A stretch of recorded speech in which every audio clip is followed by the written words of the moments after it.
হরে কৃষ্ণ ভক্তবৃন্দগণ, আজ 6 জুলাই রবিবার সায়নী একাদশী ব্রতটি আমরা সকল ভক্তবৃন্দরাই পালন করেছি। তবে ভক্তগণ, আজকের ভিডিও থেকে যে বিষয়টি নিয়ে আলোচনা করব সেটি হচ্ছে এই দেবশয়নী একাদশী ব্রতের পালন আপনারা আগামীকাল কিভাবে পালন করবেন, পালনে কি খাবার গ্রহণ করবেন এবং একাদশী ব্রতের পালন মন্ত্র কি, সেই সকল বিষয় বলি আজকের ভিডিওতে আমরা আলোচনা করব। তো ভক্তগণ, অবশ্যই ভিডিওটি আপনারা সম্পূর্ণ শেষ অবধি দেখতে থাকুন। জয় দেবশয়নী একাদশী জয়, জয় শ্রী রাধা কৃষ্ণের জয়। ভক্তগণ, আষাঢ় মাসের শুক্লপক্ষের একাদশী হলো সায়নী একাদশী, যা বন্ধুরা আমরা 6 জুলাই রবিবার সকল কৃষ্ণ ভক্তবৃন্দরাই এই সায়নী একাদশী ব্রতটি পালন করেছিলাম। এই একাদশী সর্বসিদ্ধিদাত্রী এবং সর্ব উপদ্রব্য নাশকারিণী। সায়নী একাদশী ব্রত পালনের সর্বপাপ বিনাশ হয়। ভক্তগণ, সায়নী একাদশী ব্রতের মূল ভিত্তি হলো চতুর্মাস্য আরম্ভ, অর্থাৎ আজ 6 জুলাই থেকেই শুরু হচ্ছে চতুর্মাস্য এবং এই একাদশীর দিনে ভগবান বিষ্ণু ক্ষীর সমুদ্রে ঘোর নিদ্রায় চলে যাবেন। যেহেতু ভক্তগণ সায়নী একাদশী তিথি থেকেই বিষ্ণুদেব বাকি সব দেবতারা বিশ্রামে চলে যান, তাই এই সময়কালীন শুভ শক্তি দুর্বল ও অশুভ শক্তি বৃদ্ধি পায়। এজন্য দেবশয়নী একাদশী থেকে সমস্ত শুভ কাজ বিরতি দেওয়া হয়। চতুর্মাস্য থেকে মানুষের শরীর ও মনে খারাপ শক্তির প্রভাব বৃদ্ধি পেতে শুরু করে, যার ফলে হিংসা, চুরি, মারামারি ইত্যাদি বৃদ্ধি পায়। সেক্ষেত্রে এমন অবস্থায় ভক্তদের রক্ষা করতে ভগবান বিষ্ণু, শিব, ব্রহ্মা সকলের উপস্থিত হন পূজা পাঠ, কীর্তন, ভোজন করার মাধ্যমে সকল ভক্তদের মাঝে। তাই তো বলা হয় আষাঢ় মাসের দেবশয়নী একাদশী ব্রতের বিশেষ গুরুত্ব রয়েছে। এবং বন্ধুরা, এমন অবস্থায় বিশেষ ফল লাভ করতে কাল সায়নী একাদশী ব্রতের পালন করুন এইভাবে।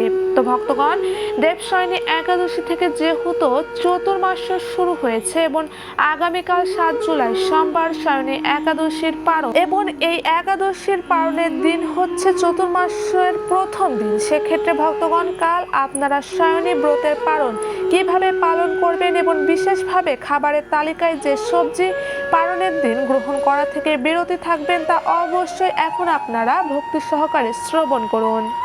আমরা সকল কৃষ্ণ ভক্তবৃন্দরা আগামীকাল রবিবার সায়নী একাদশীর সারাদিন ভগবানের নাম, গান, কীর্তন, পূজা করা ও কৃষ্ণ নামমালা জপ করার মাধ্যমে একাদশীর দিনটি অতিবাহিত করে উপবাস ব্রত পালন করেছিলাম। তবে ভক্তগণ, সায়নী একাদশী ব্রতের পালন সোমবারে আপনারা কিভাবে সম্পূর্ণ করবেন তা অবশ্যই শ্রবণ করুন।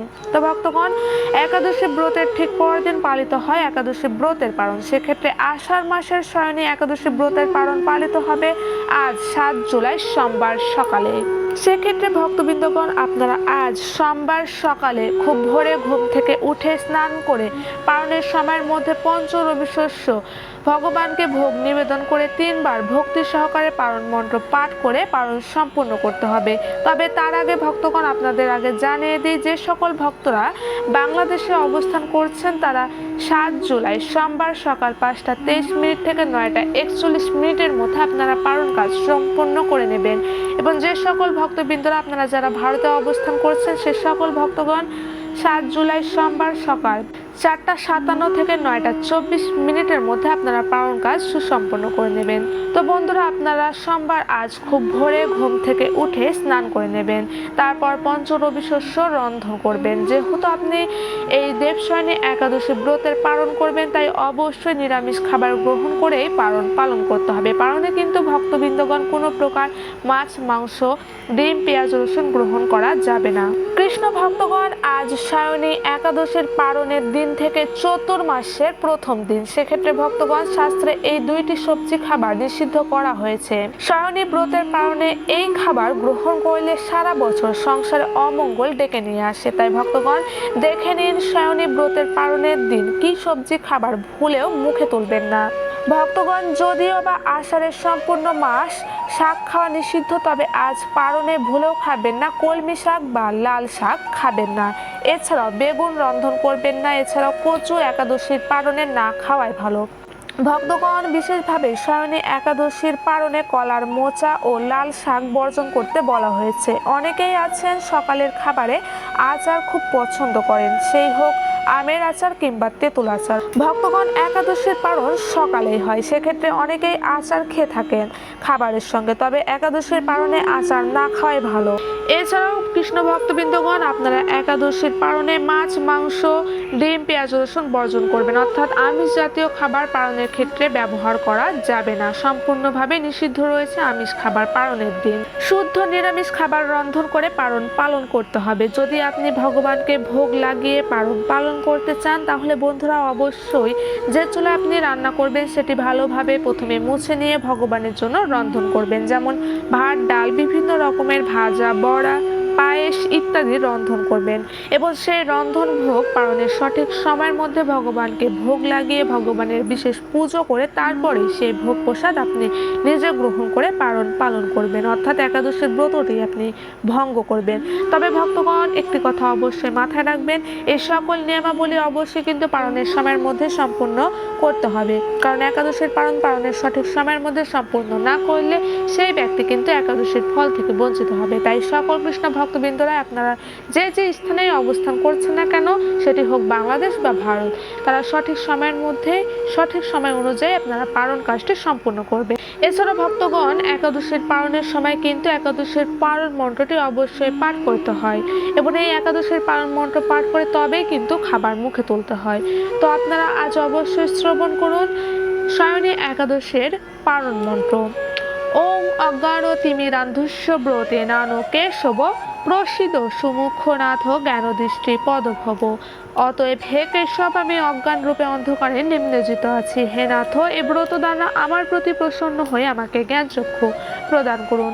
অবশ্যই কিন্তু ভক্তবৃন্দগণ, এই মহামন্ত্রটি 3 বার ভগবানের সম্মুখে জপ করে একাদশীর ফল ভগবানকে অর্পণ করে তবেই একাদশীর ব্রত আপনারা ভঙ্গ করবেন এবং পঞ্চরবি শস্য খাবার গ্রহণ করবেন।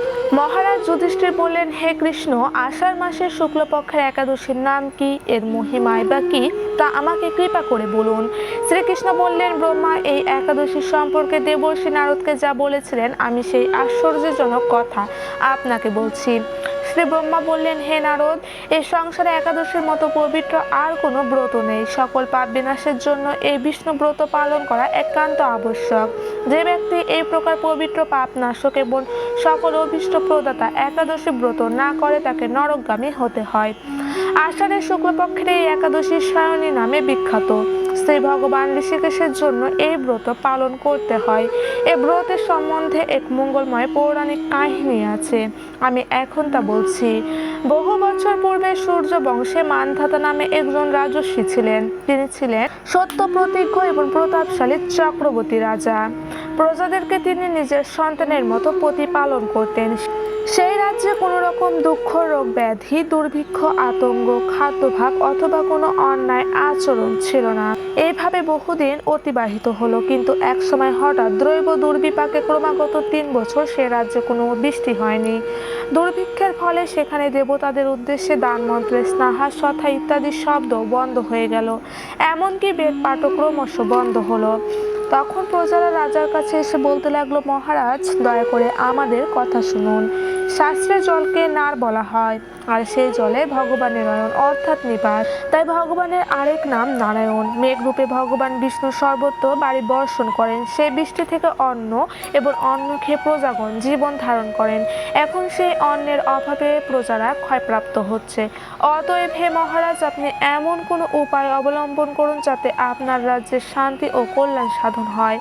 রাজা মানধাতা বললেন, তোমরা ঠিকই বলেছ, অন্ন থেকে প্রজার উদ্ভব, অন্ন থেকে প্রজার পালন, তাই অন্নের অভাবে প্রজারা বিনষ্ট হয়, আবার রাজার দোষেও রাজ্য নষ্ট হয়। আমি নিজের বুদ্ধিতে আমার নিজের কোনো দোষ খুঁজে পাচ্ছি না, তবুও প্রজাদের কল্যাণের জন্য আমি অপ্রাণ চেষ্টা করব। তারপর রাজা ব্রহ্মাকে প্রণাম করে সৈন্যসহ বনে গমন করলেন। সেখানে প্রধান প্রধান ঋষিদের আশ্রম ভ্রমণ করলেন। এভাবে একদিন তিনি ব্রহ্মার পুত্র মহাতেজস্বী অঙ্গিরা ঋষির সাক্ষাৎ লাভ করলেন। তাকে দর্শন মাত্রই রাজা মহা আনন্দে ঋষির চরণ বন্দনা করলেন। মুনিবর তাকে আশীর্বাদ ও কুশল প্রশ্ন জিজ্ঞাসা করলেন। রাজা তখন তার বনে আগমনের কারণ সব বিস্তারে ঋষির কাছে জানালেন। ঋষি অঙ্গিরা কিছু সময় ধ্যানস্থ থাকার পর বলতে লাগলেন, হে রাজন, এটি সত্য যুগ। এই যুগে সকল লোক বেদ পড়ায়ন এবং ব্রাহ্মণ ছাড়া অন্য কেউ তপস্যা করে না। এই নিয়ম থাকা সত্ত্বেও এক শূদ্র এই রাজ্যে তপস্যা করছেন। তার এই অকার্যের জন্যই রাজ্যের এই দুর্দশা, তাই তাকে হত্যা করলে সকল দোষ দূর হবে। রাজা বললেন, হে মুনিবর, তপস্যাকারী নিরপরাধ ব্যক্তিকে আমি কিভাবে বধ করব?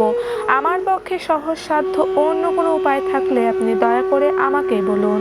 তদুত্তরে মহর্ষি অঙ্গিরা বললেন, আপনি আষাঢ় মাসের শুক্লপক্ষের শয়নী নামে প্রসিদ্ধা একাদশী ব্রত পালন করুন। এই ব্রতের প্রভাবে নিশ্চয় রাজ্যে বৃষ্টি হবে। এই একাদশী সর্বসিদ্ধিদাত্রী এবং সর্ব উপদ্রব্য নাশকারিণী।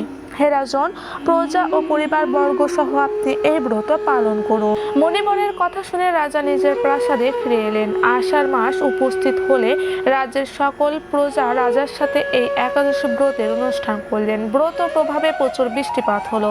কিছুকালের মধ্যে অন্নাভাব দূর হলো। ভগবান ঋষিকেশের কৃপায় প্রজাগণ সুখী হলো।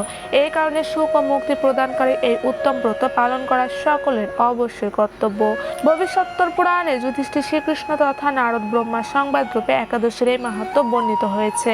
তো কৃষ্ণ ভক্তবৃন্দগণ, অবশ্যই আপনারা আজ পালনের দিন অবশ্যই কিন্তু সায়নী একাদশীর ব্রত কথাটি পুনরায় আরেকটি বার পাঠ বা শ্রবণ করবেন ভক্তি সহকারে, এবং তারপরে আপনারা পালন মন্ত্রটি 3 বার পাঠ করে ভক্তির সঙ্গে আপনারা ভগবানকে অর্পণ করা সেই প্রসাদ মুখে নিয়ে তবে পালন করবেন, অর্থাৎ উপবাসটি আপনারা ভঙ্গ করবেন। সকলে ভালো থাকবেন, সুস্থ থাকবেন। দেখা হবে পরবর্তী ভিডিওতে নতুন কোনো বিষয়, পূজা পার্বণ নিয়ে। সকলে ভালো থাকুন, সুস্থ থাকুন। জয় শ্রীকৃষ্ণ, জয় রাধা মাধব, জয় গোবিন্দ।